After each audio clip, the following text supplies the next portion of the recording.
Welcome to this episode of Talk Commerce. Today I have Tim Johnson. He's a VP of Sales for Salesforce. Tim, go ahead, do an introduction for yourself. Tell us in a much better way than I just did it. Tell us your day-to-day role and one of your passions in life. Yeah, absolutely. I'd say over the last few years, I've been really focused on bringing AI to the workplace, really helping my team innovate how we're going to market, how we're working with customers around, especially the ever evolving market of AI, which almost seems to literally change month to month. And I'd say one of my biggest passions outside of work is I love outdoors, camping. I love hiking. Anything to get me out of the house is always a fun. That's awesome. Great. Tim, before we get started, you have volunteered to be part of the Free Joke Project, and I'm going to tell you a joke. You just give me a rating 8 through 13. So here we go. I once asked a girl on a date, and she said I had a face like the back of a boat. I didn't reply, but I gave her a stern look. All right, that's not bad. I'm gonna sit you with a solid 11.35. Okay, Okay. perfect. Thank you for the granularity. I appreciate that. No, and of course, I mean that goes with the classics. It's a classic dad joke, of course. And did you hear the one about the dad who invented the knock knock joke? No. No, he actually won a Nobel Prize. Okay, that's good. I like that one. Thank you. I appreciate that. All right, so I think in our green room, we talked a little bit about how people see AI still, I think, as just generative, like, hey, let's make a blog post or a social post, but there's so much more to it, right? And you hinted at automations and how you're bringing it to your teams. Talk a little bit about the importance of looking at how AI can help automate your whole workflow in just both from a macro level, but more importantly on little steps. Yeah, absolutely. I think both macro and kind of the little steps intended to go there. I think first when we look at automation and we look at the recent trends, it's important to take just a quick step back and look at kind of how the market has been changing as we move from what has been traditionally AI focused around chatbots, right? Around simple response and very basic questions to truly agentic workflows that connects enterprise, tools and departments together, right? So I think when we look at kind of these co-pilots and these messaging chatbots, they do a great job of helping to sell at a faster rate at very simple transactions, but they don't really help bridge communication from client to company, especially when it becomes very complex in nature. And I think what we've seen on small levels is really the ability to interact with our tools and do things like dictate around what we want, what kind of queries we may want, what kind of reports we may want, and more importantly, how we want the platform to think about the way that our internal platforms communicate and how data is transferred. When we look at kind of those small bridges, what I've seen, I'd say in the last 12 to 18 months, is that tools are able to integrate into each other, not necessarily in the old fashioned sense of integration, which is like a direct type of integration, but more of an overlay agentic tool that is able to bridge workflows and bridge data through prompting and through just simple end business users, not necessarily technical IT users that are able to kind of craft some of these tools. So I think it takes little departments that are able to start to embed agentic tools inside of their tech stack. And then it goes kind of department wide when we're able to communicate holistically in those tools.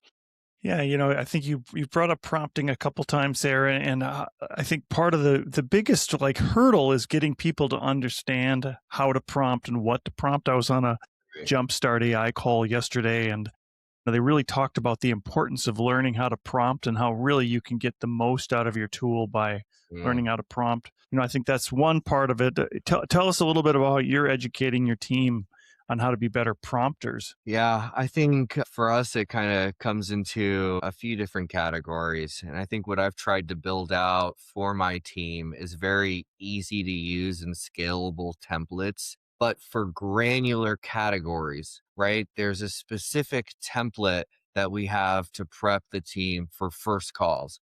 We have a specific template for first demos. Then we have specific templates to go into discovery, but it's discovery inside of a specific tool set, right? So if we know somebody is going to be interested in one type of solution or another, it's going to help my team say, hey, this is the template that I need, X, Y, and Z template or what I'm going to need.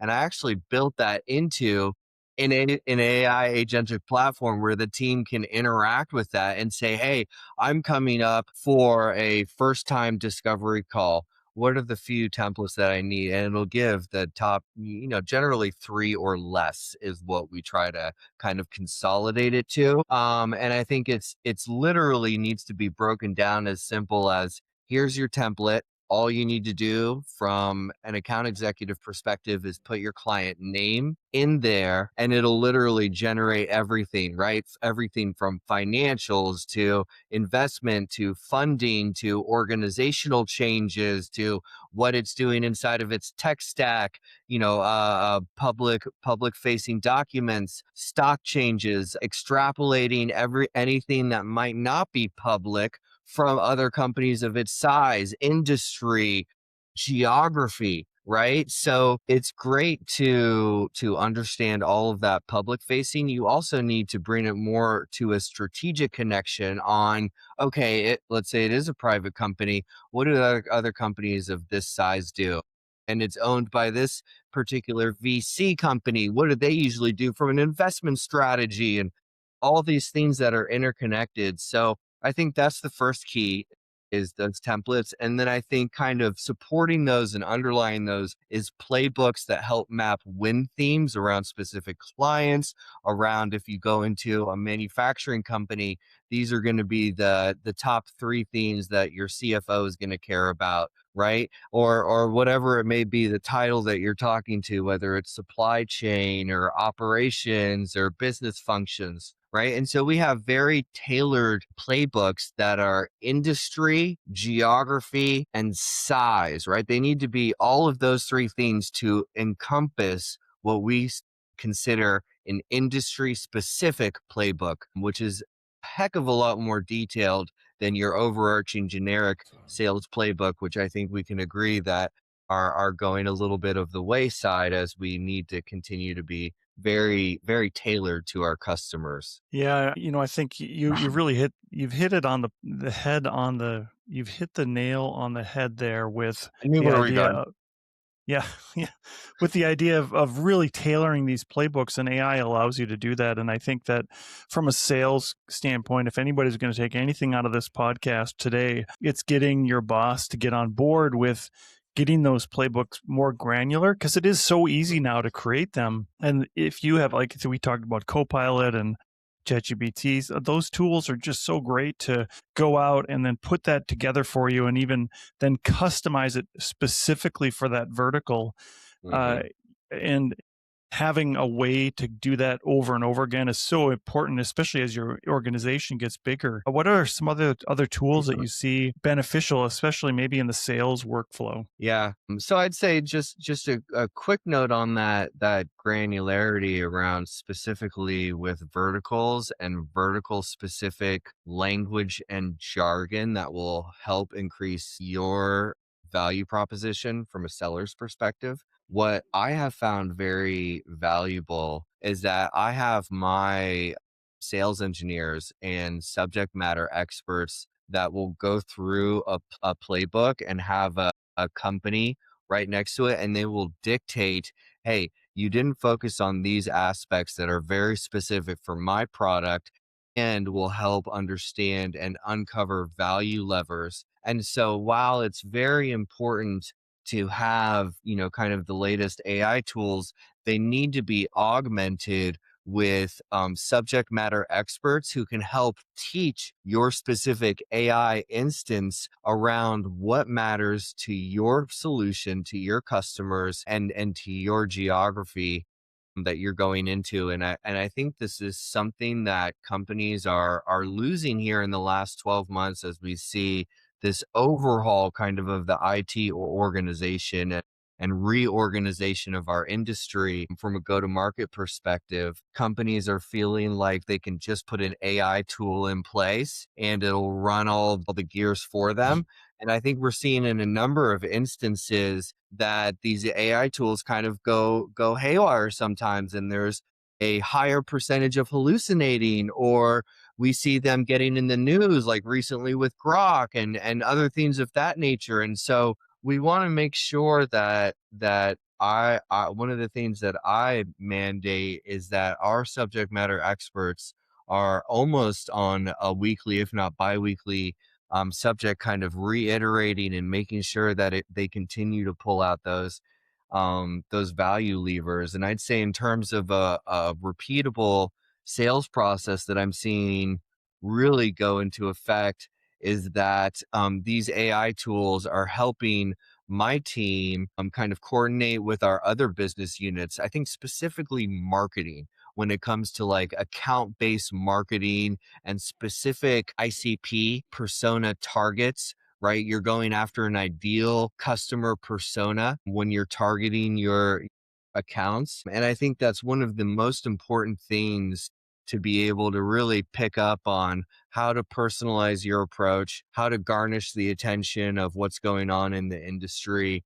And I think that while we're seeing every company invest in AI and claim to be AI experts, is creating a bit of an AI bubble right now. And I think what we're going to see over the next 12 to 24 months is really the emergence of probably, anywhere from 5 to 10, kind of super gigantic companies, what I call them, that specialize in this, in kind of overarching AI and connectivity. And then you're going to start to see that every little niche inside of AI, whether it's, an AI inside of manufacturing or this AI specific use case, there's going to be more companies that are starting to attach onto those specific use cases. And I think that's gonna continue to push the advancement further in terms of what specific tools our organizations can use to be effective ongoing. What are you hearing from clients right now? I think if we look back 5 years ago, 6 years ago, even pre-pandemic, let's say, clients thought it was creepy if you knew so much about them, right? If you Mhm. personalized too much, they thought it was kind of creepy. I'm seeing it changing now where they're expecting you to know at least what's in your LinkedIn bio. What are you seeing from clients and what they're expecting? Yeah, I mean, I think it's important to be very well researched and understand a client not only from their business goals and aspirations, but from a personal lens, right? You need to be strategic and tactful about where you interject those comments, right? And they need to lend to the overall relationship and increasing of that relationship. So I think that it's not so much creepy anymore, but what I see is that where I see folks losing is that they are doing the research, but they're not using it in a way that's most effective with their audience. And so, kind of, our clients are coming and expecting us to have all of these answers with AI at our disposal.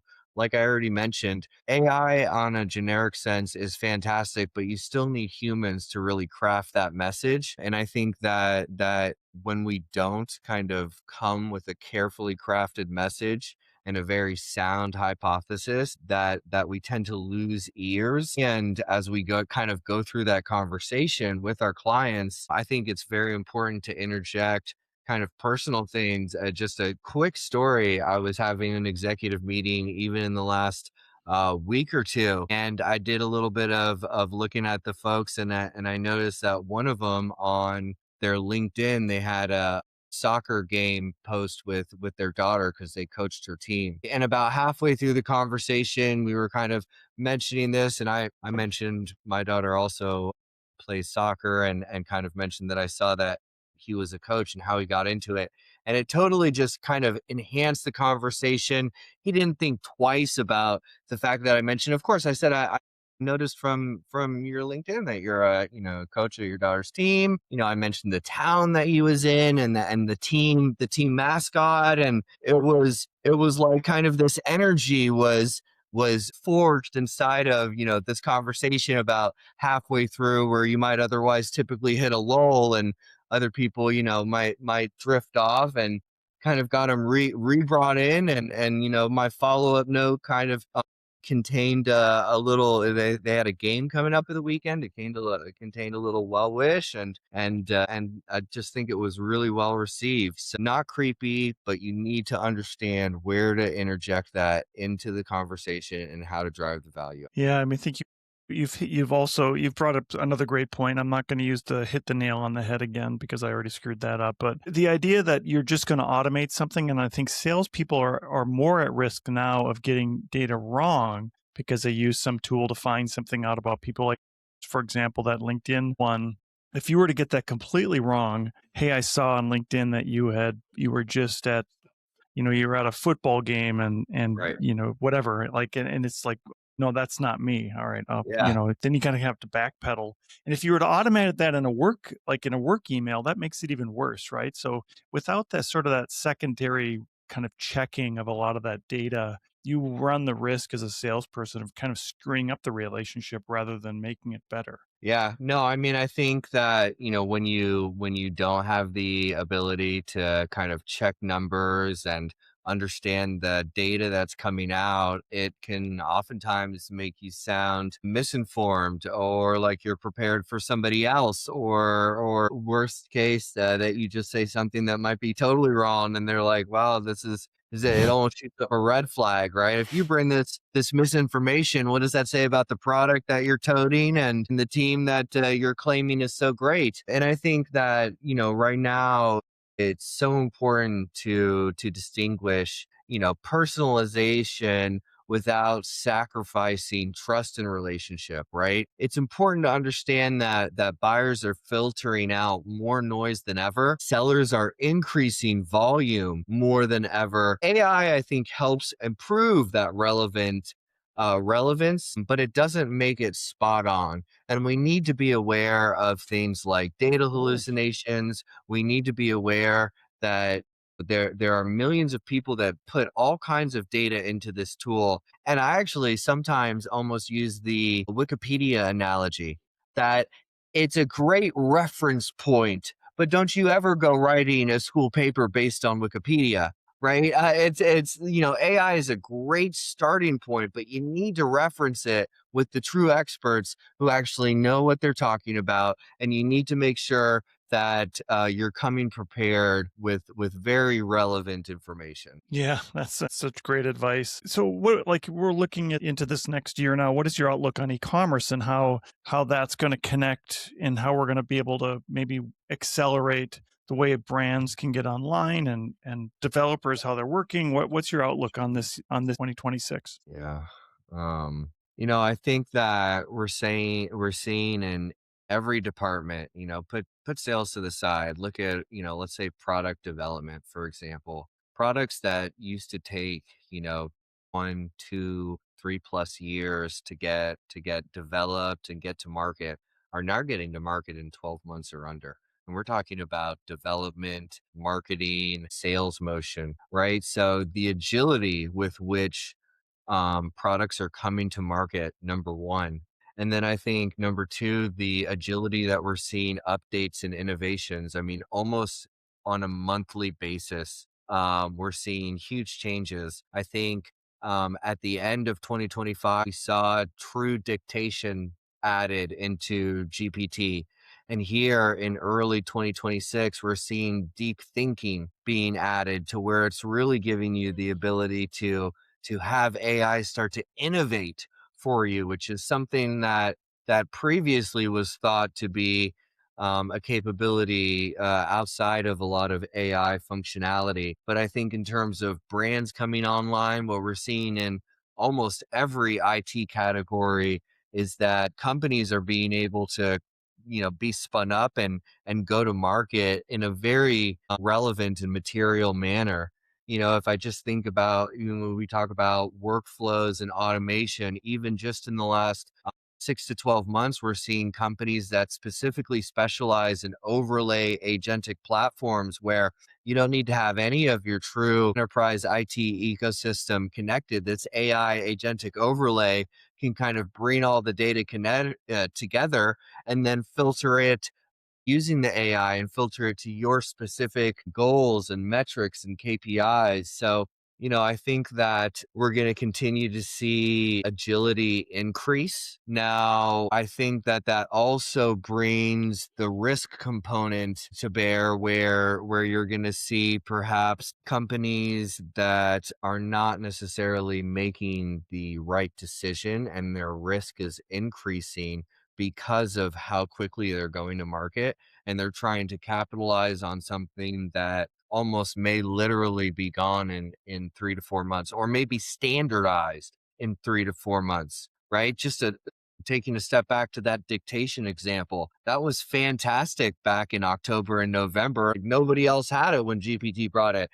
Now you'd be hard pressed to find a solution that doesn't have a dictation aspect either already in it or part of the very near term roadmap, right? That's starting to look at being a commoditized feature, right? So those companies that started in November and December thinking, we're going to specialize in dictation, and it's like, all right, there may be a few of those that are going to take off, but by and large, that's going to be commoditized.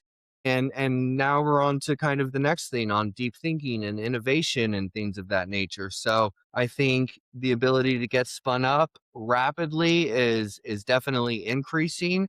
With that rapid go to market, I think also comes an increased risk factor. Yeah. Wow. Yeah, that's good. Can't agree with you more. Yeah. So, Tim, we have a few minutes left. We've gone through 15 minutes like it's been 25. As I close out the podcast, to give everybody a chance to do a shameless plug about anything they'd like, what would you like to plug today? Yeah, no, I really appreciate everyone for listening and I think to their attention to this matter. It's so important to stay relevant. And that's one of the things that I really pride myself on, is staying relevant on those even weekly changes and updates to major platforms. So, I do everything from consulting, training, coaching, IT, purchasing, negotiation, and advisement. Regardless of your level in an organization, I've generally worked with someone in the past that might be similar. So please reach out to me through my LinkedIn. Tim N. Johnson, LinkedIn, directly message me. I'd love to continue the conversation. And Brent, thank you for having me. Such a pleasure. And thank you to your community for tuning in. Absolutely. Tim Johnson is with Salesforce. And by the way, this podcast will be out in February, but Tim had a guest post on my Agentic Commerce guy site. So our LinkedIn page, I would encourage you to go back, look at it. We'll make sure we get that in the show notes as well. Tim Johnson, thank you much for being here today. Excellent. Thanks so much, Brent. Take care. It's your time.